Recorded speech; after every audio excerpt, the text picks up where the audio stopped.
Okay, ito 1. Ito 3. 3. Kailangan tatlo lang.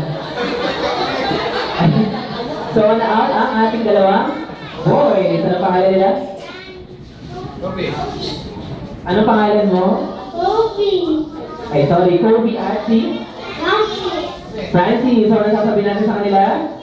Goodbye. Ayan. So, girls na naman ang natitira sa ating game. Dito kayo, girls. Okay, para sa ating first game, meron tayong magiging dalawang winners. Pakinggan niyo ako mabuti. Dalawa lamang ang ating bibigyan ng prize mula sa inyong anim. So, galingan ninyo. Then, ikot.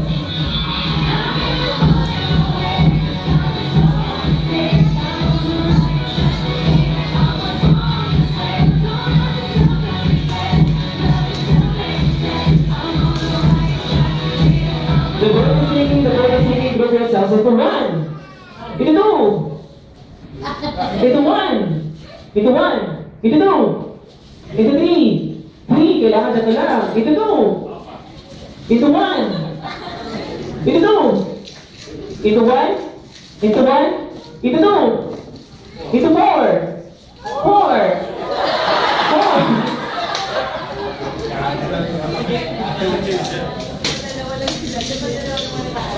Ayan, nasa yung 4, tapos dito yung 2. Okay, sa mga kids, alam niyo bang may kwento yung ating game?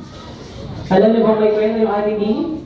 Okay, sasabihin ko sa inyo, noong unang panahon, meron isang napakalaking barko, tapos biglang dumaan ang isang napakalakas na bagyo. So, tatanong ko po sa inyo, ano ang mangyayari sa barko kapag mabigat ang bilang ng pasahero, kaya marami ang nakasakay? Maaaring lumubog ang ating barko. So ngayon po itatanong ko sa inyo, sino ang mas mabigat? Ang 4 o ang 2? Ha?